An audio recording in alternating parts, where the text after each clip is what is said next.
Sa isang liblib na baryo sa paanan ng bundok ng San Isidro, nakatayo ang isang maliit at halos gumuguhong kubo na yari sa kawayan at nipa.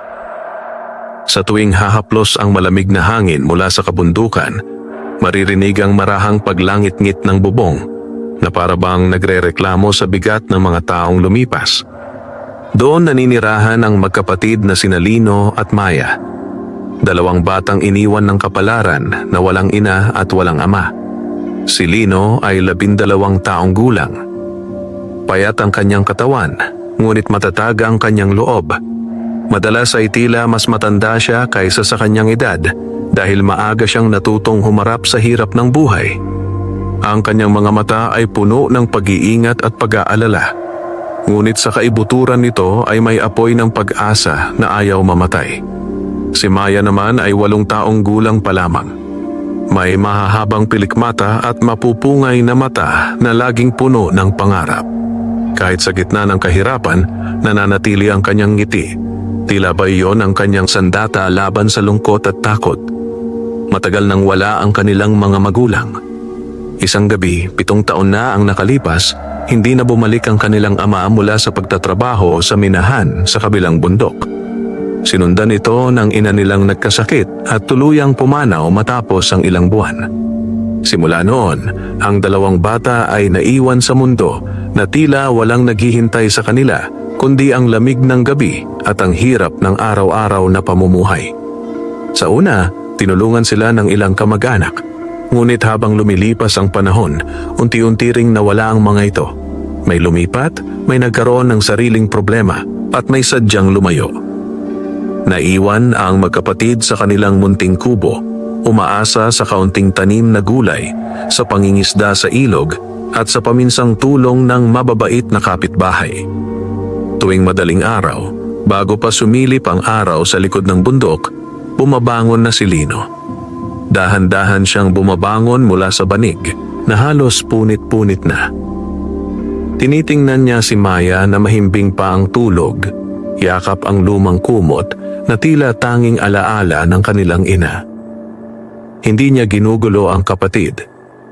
Sa halip, tahimik siyang lumalabas ng kubo, dala ang maliit na itak at sako. Sa likod ng kanilang bahay ay may maliit na gubat, isang lugar na kinatatakutan ng marami sa baryo. Ayon sa matatanda, may mga nilalang daw na hindi nakikita roon sa araw at lumalabas lamang kapag gabi.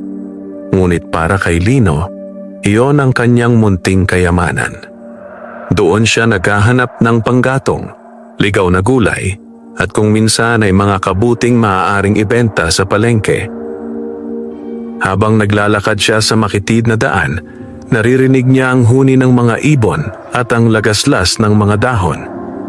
Ngunit sa kabila ng katahimikan, may kakaibang pakiramdam na tila may matang nakamasid sa kanya. Hindi niya ito pinapansin. Sanay na siya sa ganitong pakiramdam. Sanay na siyang mag-isa. Samantala, nagising si Maya sa tunog ng kuliglig na tila nagpaalam na sa gabi. Dahan-dahan siyang bumangon at napansin niyang wala na si Lino. "Kuya," mahinang bulong niya. Alam niya kung saan nagpunta ang kanyang kuya, kaya hindi na siya nag-alala. Sa halip, kinuha niya ang maliit na palanggana at nagtungo sa poso sa gilid ng baryo upang umigib ng tubig. Habang naglalakad, binabati siya ng ilang kapitbahay. "Magandang umaga, Maya," sabi ni Aling Rosa na nagwawalis sa harap ng bahay. "Magandang umaga po," magalang na sagot ng bata. Kahit mahirap ang buhay, itinuro sa kanila ng kanilang ina ang pagiging magalang at mabait. Iyon ang kayamanang hindi kailanman mawawala sa kanila. Pagbalik ni Maya sa kubo, nagsindi siya ng maliit na kalan gamit ang mga natirang kahoy. Inilagay niya ang kaunting bigas sa kaldero, sapat lamang para sa almusal nilang dalawa. Ilang sandali pa, bumalik si Lino na pawisan at pagod. "Kuya, may kanin na," masayang sabi ni Maya. Ngumiti si Lino at hinaplos ang ulo ng kapatid. "Salamat, Maya.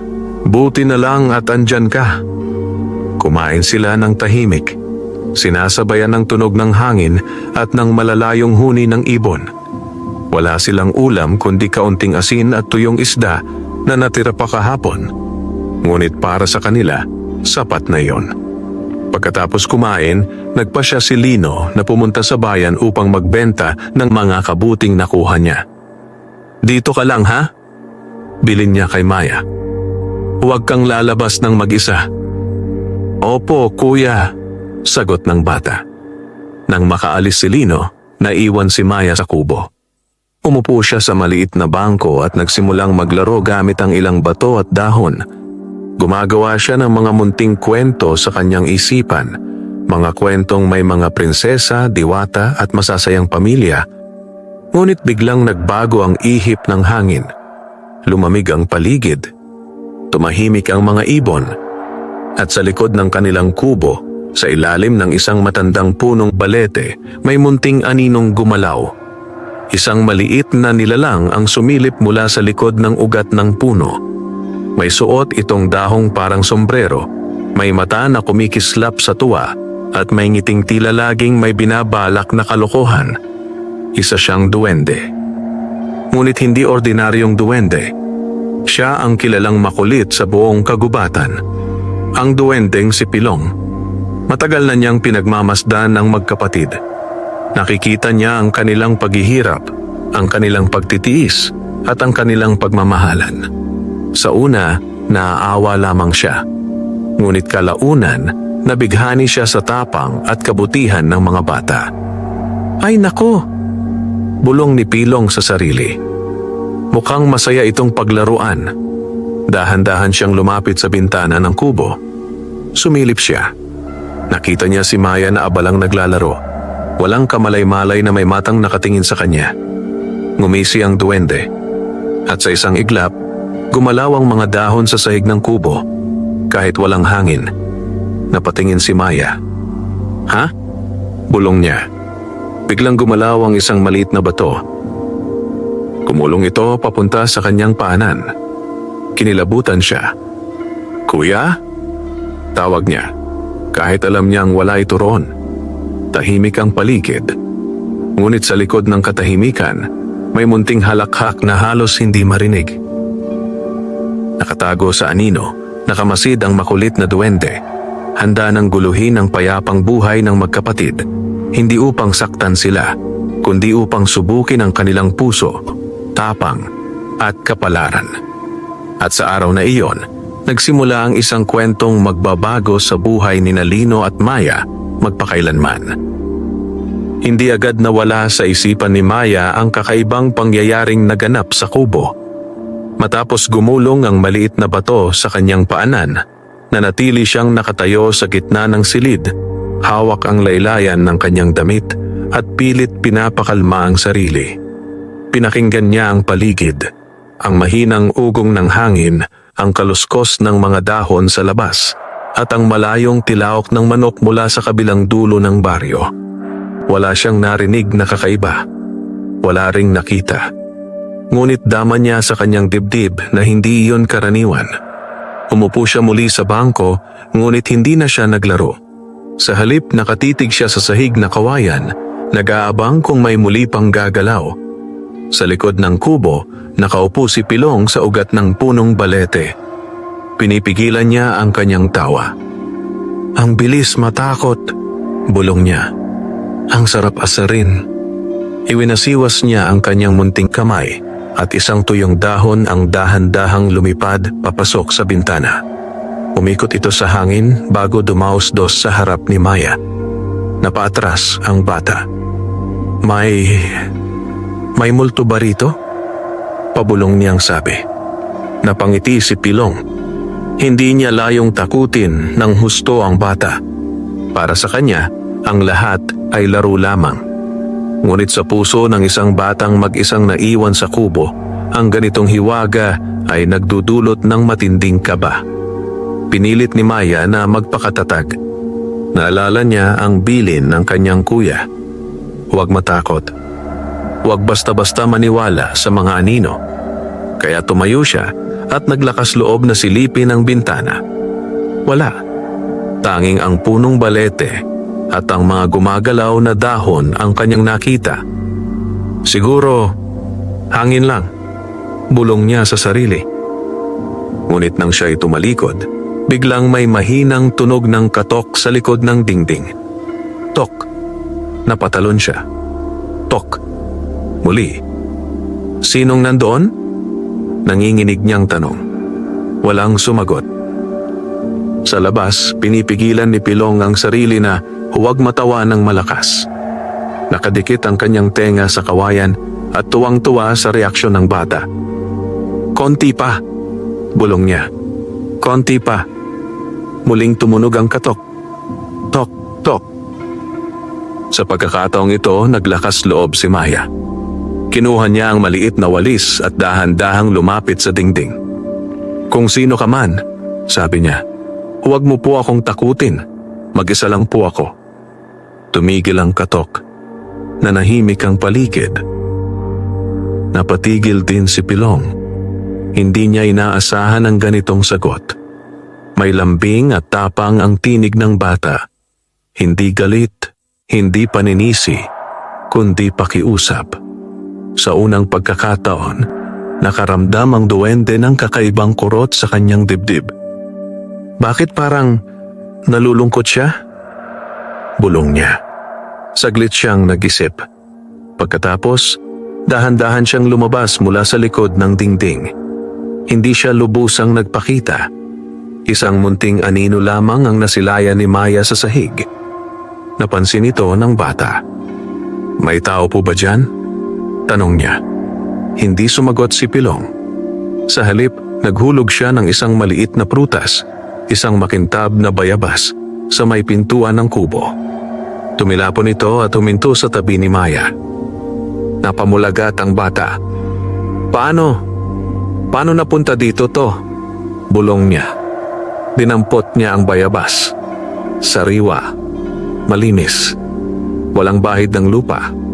Parang biglang lumitaw lamang. Sa labas, nakaupo si Pilong at pinagmasdan ang reaksyon ni Maya. Hindi siya natakot.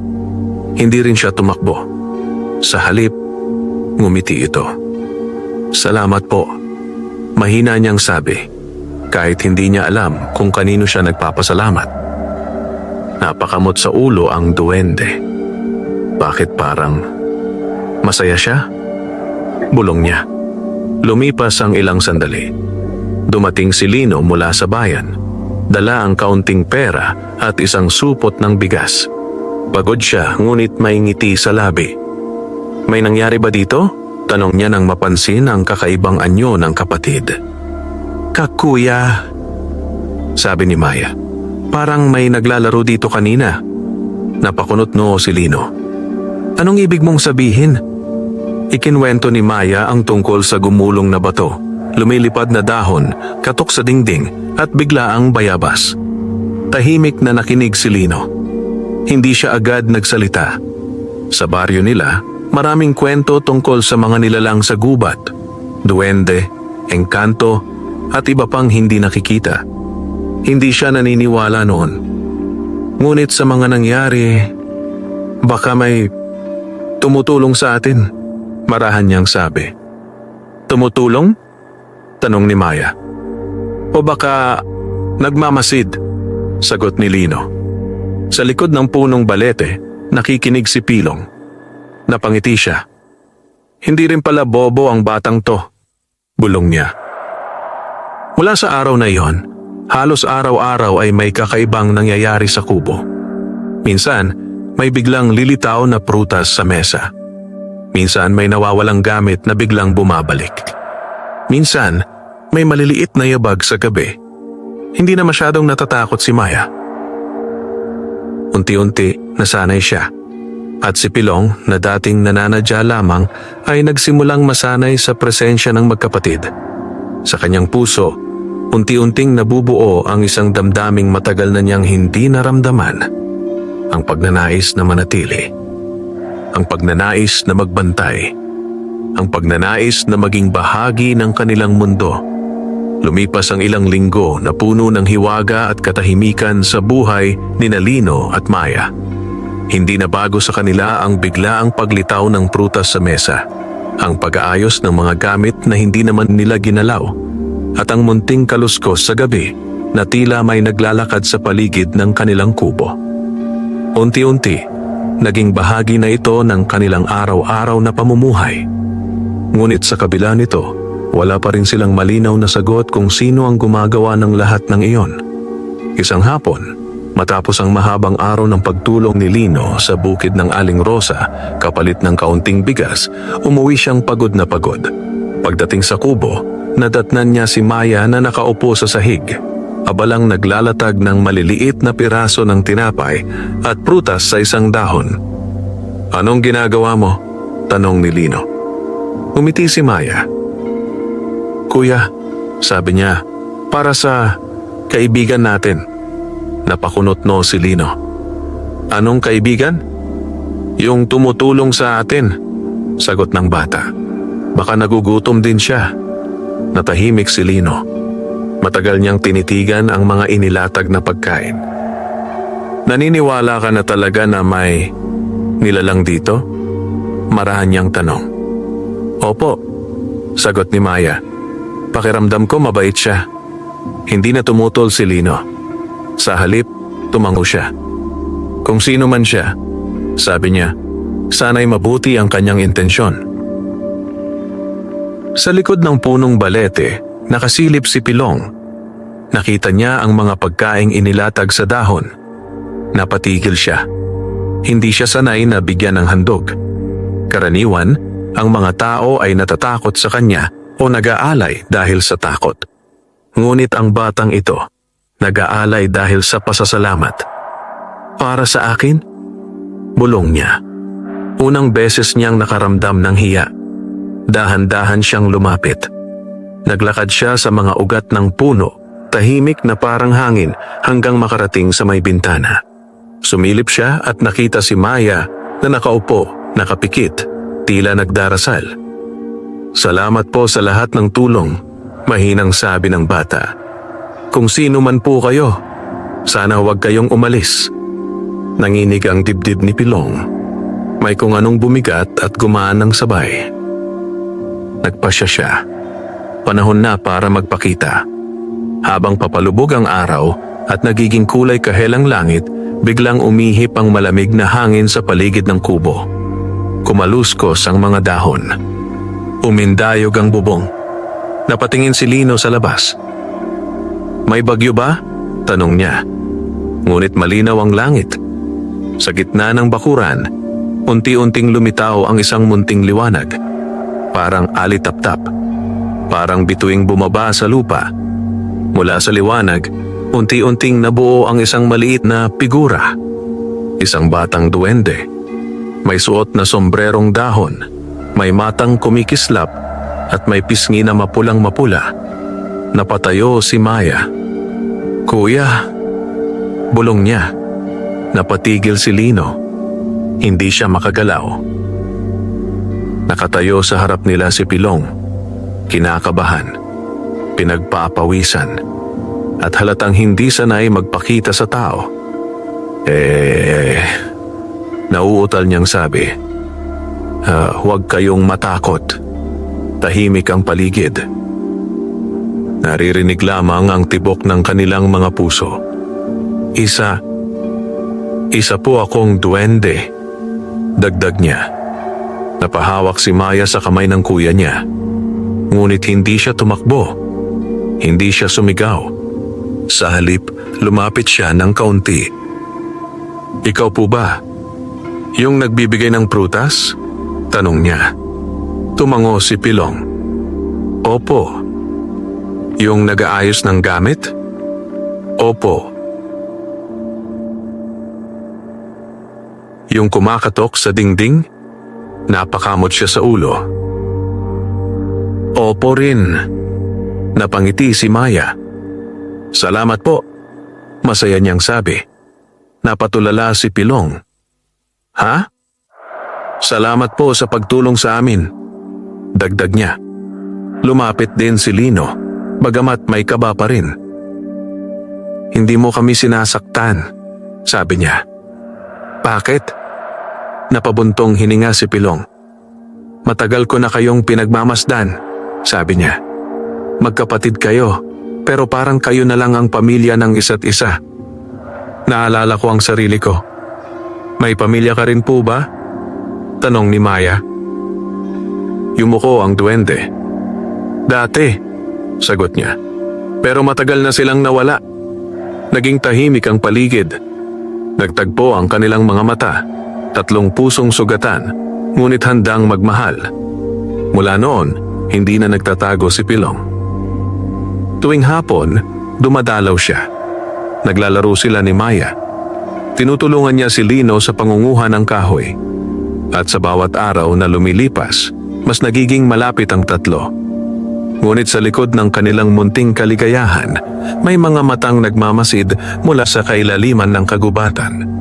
May mga nilalang na hindi natuwa sa pakikipagkaibigan ng isang duwende sa tao. At sa tahimik na gabi, unti-unting gumagalaw ang anino ng panganib. Handa nang subukin ang kanilang pagkakaibigan. Simula nang magpakita si Pilong kina Lino at Maya, nagbago ang takbo ng kanilang buhay. Hindi na lamang puno ng pagod at pagtitiis ang kanilang mga araw.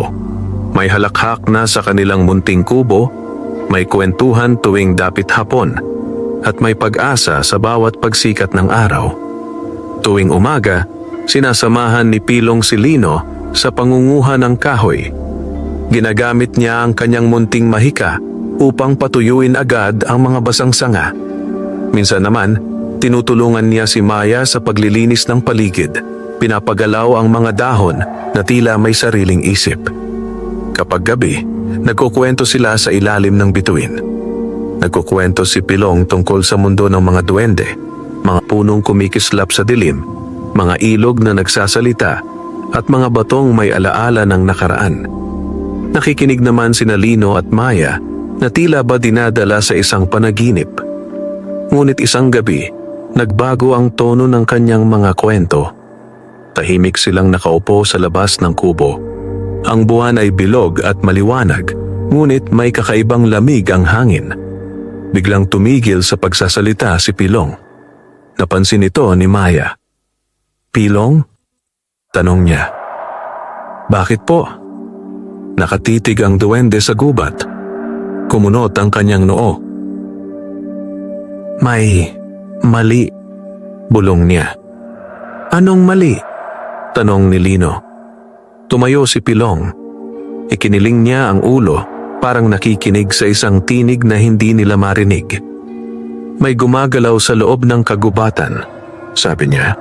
Hindi sila dapat nandito. Napalunok si Lino. Mga tao ba? Hindi, sagot ni Pilong. Mas delikado. Tumahimik ang paligid. Maging ang mga kuliglig ay tila tumigil sa pag-iingay. Mula sa malayo, may marahang ugong na parang buntot ng hangin na humahampas sa puno. Mga anino, patuloy ni Pilong. Mga ligaw na nilalang na naitaboy sa kanilang tirahan. Nagugutom sila at galit. Napayakap si Maya sa kuya niya. Anong gagawin natin? Mahinang tanong niya. Huminga ng malalim si Pilong. Kailangan kayong mag-ingat, sabi niya. Huwag kayong lalabas sa gabi. Huwag kayong pupunta sa malalim na gubat. At kung may marinig kayong tumatawag, huwag kayong lilingon. Bakit? Tanong ni Lino. Dahil gagamitin nila ang boses ng mga mahal ninyo, sagot ni Pilong. Upang iligaw kayo. Naramdaman ni Lino ang panlalamig ng kanyang batok. Naalala niya ang boses ng kanilang ina. Ang mga panahong tinatawag sila para kumain. Pinilit niyang iwaksi ang alaala. Pipilitin naming sumunod, sabi niya. Tumango si Pilong. Ngunit sa kanyang dibdib, may bumibigat. Alam niyang hindi sapat ang babala. Kinabukasan, maagang gumising si Lino upang magtungo sa palengke. Kailangan nilang bumili ng asin at kaunting bigas. Kahit nagalinlangan si Pilong, hinayaan niya ito. Sasamahan kita hanggang sa gilid ng gubat, sabi ng duwende. Magkasama silang naglakad. Tahimik ang daan, Walang ibon, walang kuliglig. Parang pinigil ng kalikasan ang kanyang hininga. Kuya Lino, biglang sabi ni Pilong, kung may mangyari man, huwag mong pababayaan si Maya. Napahinto si Lino. Bakit mo sinasabi yan? Tanong niya. Napangiti si Pilong, pilit na itinatago ang kaba. Wala lang, sagot niya. Gusto ko lang siguraduhin. Naghiwalay sila sa dulo ng gubat. Habang naglalakad si Lino papunta sa bayan, may pakiramdam siyang may sumusunod sa kanya. Lingon siya ng lingon. Ngunit wala siyang makita. Samantala naiwan si Maya sa kubo kasama si Pilong. Nagwawalis ang bata habang ang duwende ay nakaupo sa bubong. Biglang huminto si Pilong. Narinig mo ba yon? Tanong niya. Ano po? Tanong ni Maya. Mula sa gubat, may mahinang tinig na tumawag. Maya, nanigas ang bata. Iyon ang boses ng kanyang ina. Eksaktong-eksakto. Anak, halika. Nanginginig ang kanyang tuhod. Nanay? Bulong niya. Mabilis na bumaba si Pilong. Huwag? Sigaw niya. Huwag kang lilingon. Ngunit huli na. Unti-unting tumayo si Maya. Umakbang siya papunta sa direksyon ng boses. At sa pagitan ng mga puno, unti-unting nabuo ang isang maitim na anino. May hugis ng tao, ngunit walang mukha. Nakangiti si Pilong ng mapait. Dumating na ang panganib. At sa gabing iyon, masusubok ang kanilang tapang, pagkakaibigan at pananampalataya sa isa't isa. Nanatiling nakatayo si Maya sa gitna ng bakuran, tila ba hinihila ng isang hindi nakikitang puwersa papunta sa gubat. Maya, tumigil ka! Sigaw ni Pilong habang hinahawakan ang braso ng bata. Ngunit malamig ang kanyang balat. Parang hindi na siya ganap na naroon. Ang tinig mula sa kagubatan ay muling umalingaw-ngaw. Anak, dito ka. Mas naging malinaw. Mas naging mapangakit. Parang yakap ng ina na matagal niyang hinanap. Nanay! Nanginginig na sabi ni Maya. Napahigpit ang kapit ni Pilong. Huwag kang maniwala, sigaw niya. Hindi yan ang nanay mo. Ngunit ang anino sa pagitan ng mga puno ay unti-unting lumalapit. Humahaba, kumakapal. Parang usok na may sariling buhay. Sa bawat hakbang nito, mas lumalamig ang hangin. Mas bumibigat ang paligid. Napilitan si Pilong na gumamit ng kanyang mahika. Itinaas niya ang kanyang kamay. Mula sa kanyang palad, lumabas ang munting liwanag, kulay ginto. Parang sinag ng araw na nakulong sa isang alitaptap. Umalis ka! Sigaw niya. Ibinato niya ang liwanag sa anino. Sumabog ito sa hangin. Ngunit hindi umatras ang nilalang. Sa halip, tumawa ito. Isang tunog na parang pinaghalong iyak at halakhak. Mahina ka na, Pilong. Bulong ng anino. Matagal mo na kaming tinalikuran. Nanlaki ang mata ng duwende. Kilala mo ako? Tanong niya. Kami ang mga itinaboy. Sagot ng anino. Kami ang mga nakalimutan. Biglang kumawala si Maya sa pagkakahawak ni Pilong. Parang hinigop ng tinig ang kanyang lakas. Napaatras ang duwende. Maya! Sigaw niya. Tumakbo ang bata papunta sa gubat. Walang pag-aalinlangan. Walang takot. Tanging pananabik. Agad na sinundan ni Pilong. Hintayin mo ako! Sigaw niya. Pumasok sila sa madilim na bahagi ng kagubatan. Ang mga puno ay tila nagsasara sa likod nila. Ang mga ugat ay parang mga ahas na gumagalaw sa lupa. Ang hangin ay puno ng bulong. Sumama ka. Bumalik ka. Sa amin ka. Humahabol si Pilong gamit ang kanyang liwanag upang bigyang daan ang kanilang daraanan. Maya, tingnan mo ako. Sigaw niya. Ako ang kaibigan mo. Saglit na tumigil ang bata. Lumingon siya. Namumuo ang luha sa kanyang mga mata. Pagod na ako, Pilong, sabi niya. Miss ko na si nanay. Parang tinusok ang puso ng duwende. Lumapit siya. Alam ko, maranyang sabi. Miss ko rin ang pamilya ko. Pero hindi tayo pwedeng sumama sa dilim. Sa sandaling yon, lumitaw ang anino sa likuran ni Maya. Mas malaki na ito ngayon. May hugis ng isang babae. Ngunit walang mukha. Tanging itim na ulap. Iniladlad nito ang parang mga pakpak na gawa sa usok. Halik kayo, bulong nito. Dito walang sakit. Dito walang gutom. Dito walang lungkot. Napatigil si Maya. Ang mga salita ay parang gamot sa kanyang sugatang puso. Ngunit biglang may pumasok sa kanyang isipan. Ang mukha ni Lino. Ang mga gabing magkayakap sila. Ang mga panahong nagtatawanan sila kahit walang makain. Kuya, bulong niya. Parang nagising. Napatras siya. Hindi, mariin niyang sabi. May kuya pa ako. Sumigaw ang anino. Isang sigaw na nagpayanig sa kagubatan. Hindi mo kami matatanggihan. Bigla nitong hinablot si Maya. Sa isang iglap, binalot ng usok ang bata. Hindi! Sigaw ni Pilong. Tumalon siya. Ginamit niya ang lahat ng natitirang lakas. Mula sa kanyang dibdib, lumabas ang isang matinding liwanag. Mas maliwanag kaysa sa dati. Liwanag ng alaala. Liwanag ng pagkakaibigan. Liwanag ng pagmamahal. Sumabog ito sa buong kagubatan. Napahiyaw ang anino. Unti-unti itong naglaho. Nalaglag si Maya sa lupa. Walang malay. Humabol si Pilong at sinalo siya.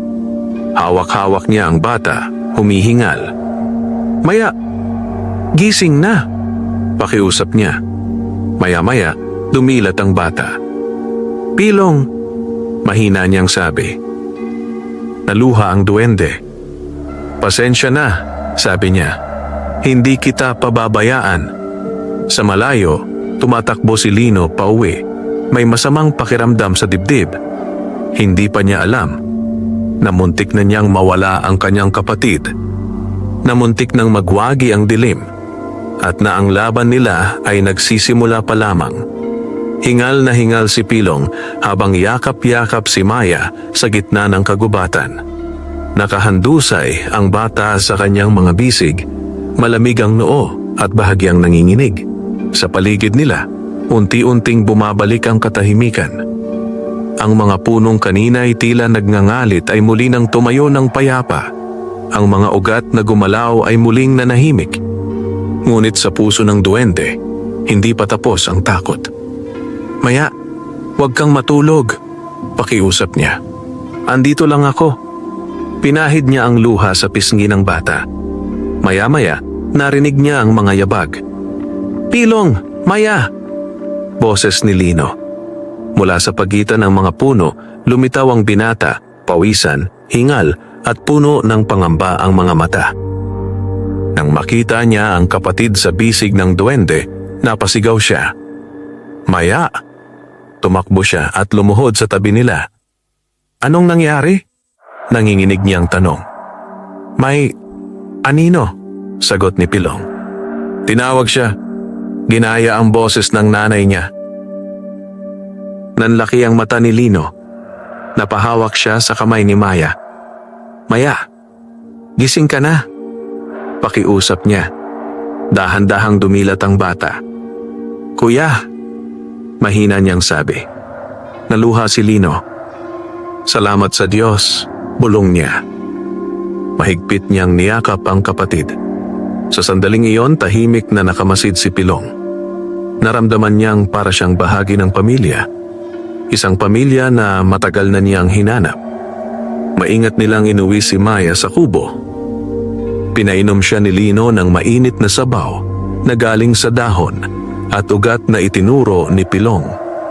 Tinakpan nila siya ng kumot at pinaypayan hanggang bumalik ang kulay ng kanyang mukha. Magdamag na nagbantay si Lino sa tabi ng higaan. hindi siya natulog. Takot siyang mawala muli ang kapatid. Si Pilong naman ay nakaupo sa bintana, tahimik na nagmamasid sa paligid. Kasalanan ko, bulong niya sa sarili. Dapat mas naging handa ako. Nang sumikat ang araw, mahina nang bumangon si Maya. "Kuya," sabi niya, "masakit pa ang ulo ko." "Magpahinga ka lang," sagot ni Lino. "Hindi ka muna lalabas." Tumango ang bata. Pagkatapos, humarap si Lino kay Pilong. "Salamat," seryoso niyang sabi. "Kung hindi dahil sa'yo," hindi na niya natapos ang pangungusap. Ngumiti si Pilong. "Kaibigan ko kayo," sagot niya. "At kaibigan ang ipinaglalaban." Ngunit alam nilang tatlo, hindi pa tapos ang panganib. Sa sumunod na mga araw, naging mas maingat sila. Hindi na lumalabas si Maya ng mag-isa. Si Lino ay palaging nagmamadali umuwi. Si Pilong naman ay mas naging mapagmatsyag. Tuwing gabi, umiikot siya sa paligid ng kubo, naglalagay ng munting mga bantay na liwanag sa mga puno at bato. Isang gabi habang tahimik ang lahat, biglang may lumitaw na matandang duwende sa gilid ng bakuran. Matangkad ito kumpara kay Pilong. Mahaba ang balbas na kulay abo. May hawak na bastong yari sa ugat ng puno. Naramdaman agad ni Pilong ang presensya nito. "Lolo Dargo," bulong niya. Ang matanda ay lider ng mga duwende sa kagubatan. Kilalang mahigpit sa batas ng kanilang lahi. Lumapit ito. "Pilong," mabigat ang tinig. "Nilabag mo ang sinaunang kasunduan." Napalunok ang duwende. "Lolo, hindi ko sinasadya," sagot niya. "Tinulungan ko lang sila." "Tao sila," maring sabi ni Dargo. "At tayo ay dapat manatiling hiwalay." "Pero mabubuti sila," sagot ni Pilong. "Wala silang ginagawang masama." Umiling ang matanda. "Dahil sa pakikialam mo, nagising ang mga anino," babala niya. "At kung magpapatuloy ito, mas malaki ang kapahamakan." Tahimik na nakikinig sina Lino at Maya mula sa loob ng kubo. Kahit hindi nila lubos na naiintindihan, dama nila ang bigat ng usapan. "Kung kinakailangan," sabi ni Dargo, "kailangan mong pumili. Piliin ang iyong lahi o piliin ang mga tao." Nanigas si Pilong. Hindi siya makapagsalita. Sa unang pagkakataon sa kanyang buhay, naharap siya sa isang pagpiling maaaring sumira sa kanyang puso. At sa gabing iyon, sa ilalim ng malamlam na buwan, nagsimula ang isang pagsubok na magtatakda ng kanilang kapalaran. Tahimik ang gabi matapos umalis si Lolo Dargo. Ang hangin kanina'y malamig ay tila mas naging mabigat, parang may dalang babala. Sa loob ng kubo, magkayakap sina Lino at Maya, nagkukunwaring natutulog, ngunit gising ang kanilang diwa. Narinig nila ang bawat salita. Naramdaman nila ang bawat bigat. Sa labas, nakaupo si Pilong sa isang bato, nakayuko, hawak ang kanyang sombrerong dahon. Magulo ang kanyang isip. Kung babalik siya sa mundo ng mga duwende, ligtas siya. May proteksyon, may tahanan. Ngunit mawawala sina Lino at Maya sa kanyang buhay. At alam niyang walang magbabantay sa kanila laban sa mga anino. Kung mananatili siya, lalaban siya. Ngunit maaari niyang suwayin ang batas ng kanyang lahi. Maaari siyang parusahan. Maaari siyang mawala. "Bakit ganito?" bulong niya. Sa loob ng kubo, umangon si Maya. Tahimik siyang lumapit sa pinto at sumilip. Nakita niya si Pilong na nakaupo, parang batang naliligaw. Dahan-dahan siyang lumabas. "Pilong?" mahinang tawag niya. Napatingin ang duwende. "Maya, bakit gising ka?" Umupo ang bata sa tabi niya. "Hindi po ako makatulog," sagot niya. Sandaling natahimik sila. Pagkatapos nagsalita si Maya. "Dahil po ba sa amin, kaya ka nagkakaproblema?" Napatigil si Pilong. Hindi siya sumagot agad. "Medyo," amin niya. "Bawal kasi kaming makipagkaibigan ng ganito sa tao." "Bakit po?" tanong ni Maya. Dahil may mga panganib, sagot niya. At may mga masasaktan. Yumuko ang bata. Kung aalis ka po, maiintindihan namin, sabi niya. Nanlaki ang mata ni Pilong. Ha? Basta maging ligtas ka, dagdag ni Maya. Ayaw naming mapahamak ka dahil sa amin. Naluha ang duwende. Bakit ang babait ninyo? Bulong niya. Lumabas din si Lino. Tumayo siya sa likod ni Maya. Pilong, sabi niya, hindi ka namin pipilitin. Tumulong ka na ng sobra, dagdag niya. Kung kailangan mong umalis, salamat pa rin. Mas lalo pang bumigat ang dibdib ng duwende. Sanay siyang mapalayas. Sanay siyang mag-isa. Pero hindi sanay na mahalaga siya sa iba. Di ko kayang iwan kayo, mariin niyang sabi. Totoo? Tanong ni Maya. Tumango siya. Pipiliin ko kayo, sagot niya. Kahit anong mangyari. Nagmingming ang mga mata ng bata. Ngumiti si Lino. Ngunit kasabay ng kanilang saya, may dumaloy na malamig na hangin mula sa gubat. Sa di kalayuan, unti-unting namuo ang mga anino. Hindi na isa. Hindi na dalawa. Kundi marami. Parang mga ulap na may hugis ng mga nilalang. Mahahaba ang braso, walang mukha, at may nag-aapoy na mga mata sa dilim. Dumarami sila. Bulong ni Pilong. Biglang umalingaw-ngaw ang isang tinig mula sa kagubatan. Pilong, ito ang boses ni Lolo Dargo. Ngunit baluktot. Mali. Puno ng galit. Isuko mo ang mga tao, sigaw ng tinig. At titigil kami. Nanigas si Maya. Kinuha nila ang boses ng lolo mo, bulong niya. Tumango si Pilong. Ginagamit nila ang alaala, sabi niya. Lumapit ang mga anino. Sumisikip ang hangin. Parang nauubusan ng hininga ang mundo. Humakbang si Lino sa harap ni Maya. Kung may mangyari, sabi niya, ako muna. Napailing si Pilong. Hindi, mariin niyang sagot. Ako ang bahala. Itinaas niya ang kanyang kamay. Mula rito, lumabas ang mga sinag ng liwanag na bumuo ng isang bilog sa paligid ng kubo. Isang panangga.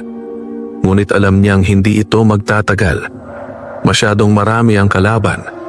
Masyado silang malakas.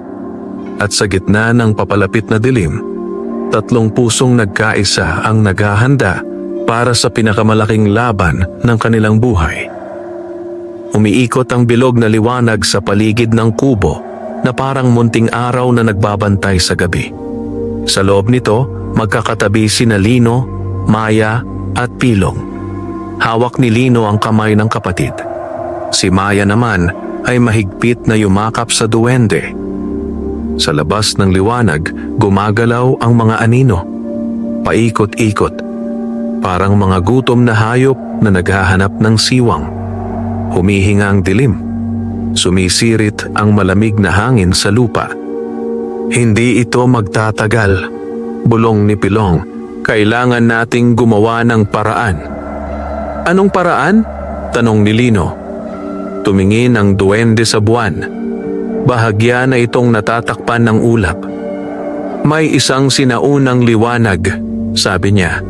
Isang sagradong punong kahoy sa gitna ng gubat. Punong ilaw, dagdag niya. Doon nagmumula ang lakas na pumipigil sa mga anino. Nasaan po iyon? Tanong ni Maya. Malayo, sagot ni Pilong. At delikado ang daan. Biglang bumangga ang isang anino sa panangga. Umalingaw-ngaw ang tunog. Nanginig ang liwanag. Wala na tayong oras, sabi ni Lino. Pupunta tayo. Tumango si Pilong. Kapag bumuka ang panangga, paliwanag niya, tatakbo tayo ng sabay-sabay. Huwag kayong hihiwalay. Huminga ng malalim si Maya. Kaya natin to, bulong niya. Isang malakas na hampas. Isa pa. At isa pa. Nagbitak ang liwanag. Parang salaming nababasag. Ngayon, sigaw ni Pilong. Sumabog ang panangga sa liwanag. Sabay-sabay silang tumakbo palabas. Agad silang sinalubong ng malamig na hangin at sigaw ng mga anino. "Bumalik kayo!" Umalingaw-ngaw ang tinig. Ngunit hindi sila huminto. Pinangunahan sila ni Pilong. Naglalakbay sila sa makitid na daan, tumatalon sa mga ugat, umiiwas sa mga sanga. Sa bawat hakbang, may aninong sumusubok humawak sa kanilang mga paa. Minsan, muntik nang matumba si Maya. Agad siyang sinalo ni Lino. "Oo ka lang?" tanong niya. "Opo," hingal na sagot ng bata. Nagpatuloy sila. Lalong lumalalim ang gubat. Lalong nagdidilim. Hanggang sa marating nila ang isang bukas na lugar. Sa gitna nito, nakatayo ang isang napakalaking puno. Mas mataas kaysa sa lahat ng puno sa paligid. Ang mga dahon nito ay kumikislap na parang bituin. Ang katawan nito ay nagliliwanag ng banayad na ginto. Punong ilaw, bulong ni Pilong. Ngunit bago pa sila makalapit, humarang ang pinakamalaking anino. Mas matangkad ito kaysa sa puno. May anyo ng higanting tao. May nagbabagang mga mata. "Ako ang tagabantay ng dilim," dagundong nitong tinig. "Hindi kayo makakalampas," nanigas si Lino. "Paano natin siya lalabanan?" bulong niya. Tumingin si Pilong sa magkapatid. "Kailangan ng alay," sabi niya. "Hindi dugo, kundi puso." "Puso?"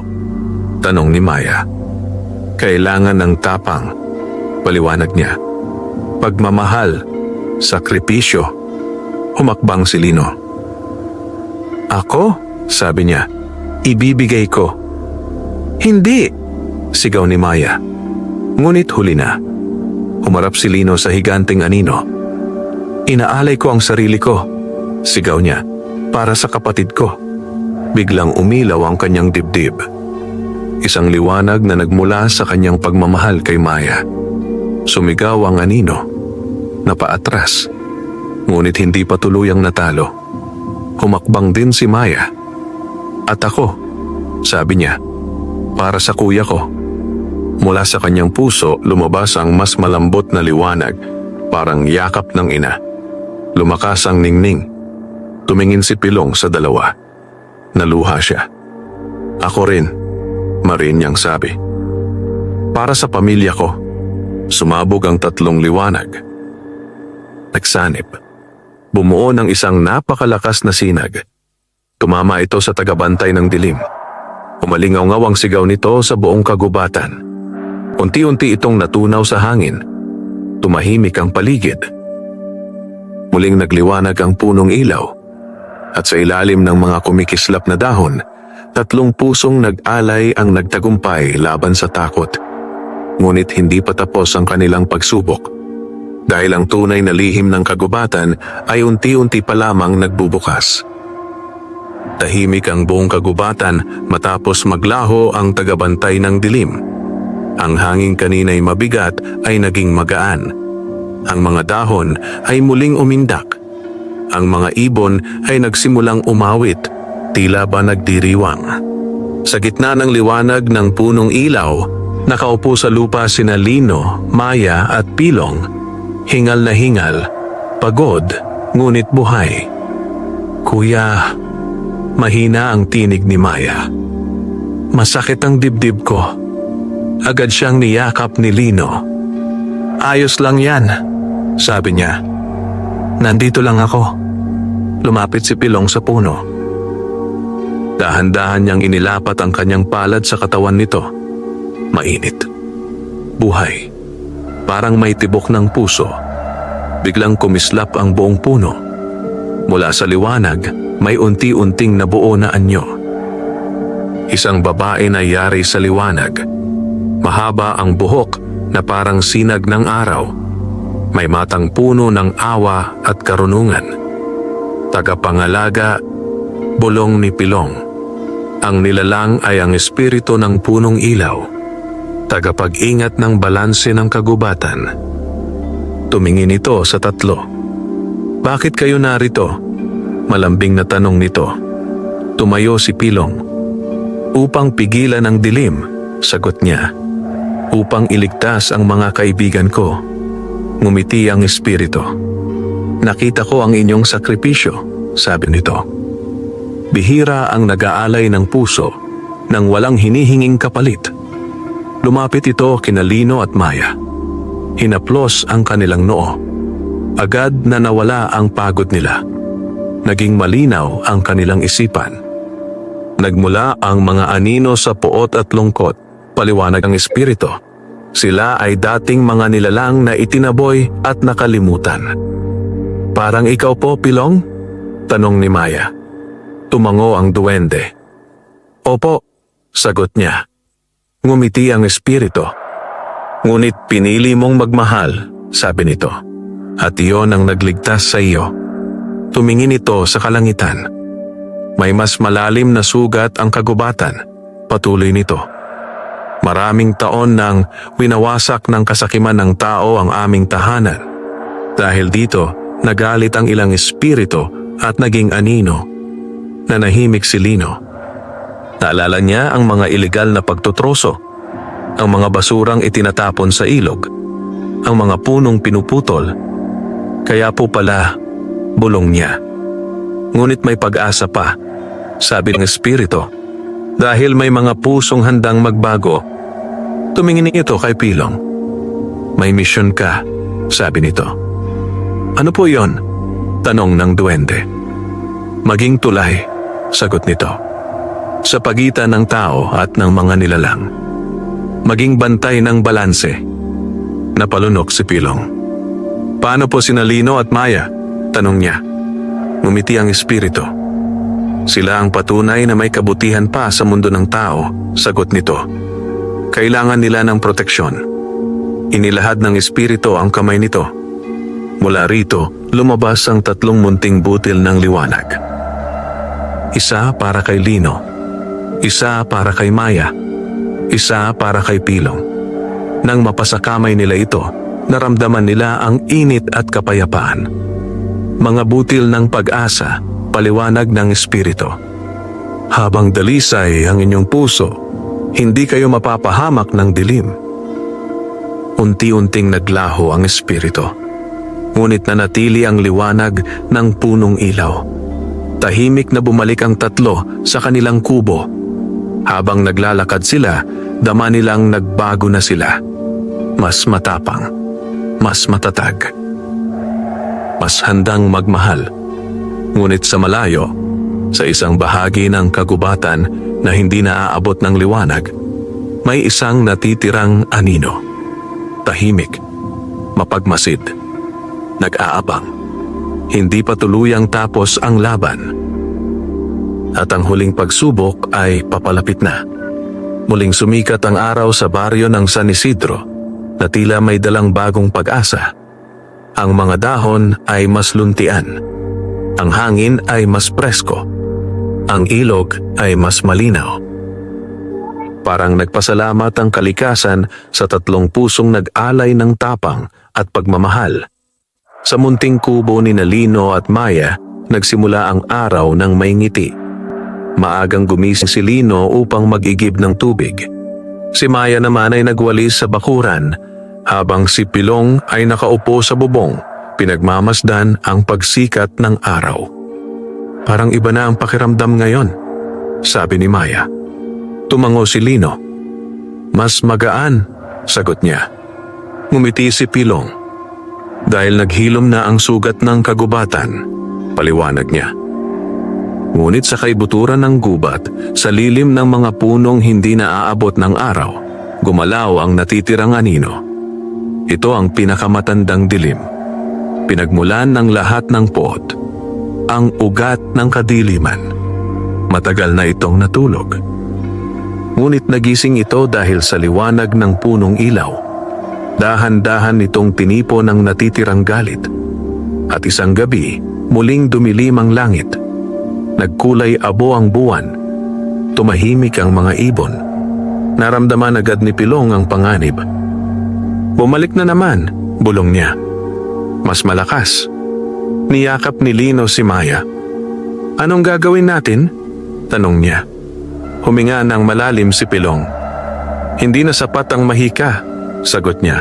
Kailangan ng buong baryo. Kinabukasan, naglibot sila. Ikinuwento nila ang nangyayari sa mga tao. Sa una, hindi naniwala ang iba. Ngunit nang magsimulang malanta ang mga pananim at magkasakit ang mga hayop, nagising ang kanilang isipan. Nagtipon ang baryo. Bata, matanda, mayaman, mahirap, lahat. Sa gitna ng plaza, tumayo si Lino. Hindi natin kayang labanan ang dilim kung kanya-kanya, sabi niya. Kailangan nating alagaan ang kalikasan at ang isa't isa. Tumayo rin si Maya. Huwag po nating sirain ang gubat, dagdag niya. Doon po nanggagaling ang buhay natin. Napatango ang mga tao. Naramdaman ng ugat ng kadiliman ang pagbabago. Nang hina ito, ngunit sinubukan pa rin nitong umatake. Isang gabi, isang makapal na ulap ng dilim ang bumalot sa baryo. Nagkasama-sama ang lahat sa gitna ng plaza. Hawak ang kandila, hawak ang pag-asa. Tumayo si Pilong sa unahan. Itinaas niya ang kanyang kamay. Kasabay nito, itinaas ng mga tao ang kanilang mga ilaw. Mula sa bawat puso, lumabas ang munting liwanag. Pinag-isa, nagsanib. Pumuo ng isang araw sa gitna ng gabi. Sumigaw ang dilim. Unti-unti itong naglaho. Tuluyang naglaho.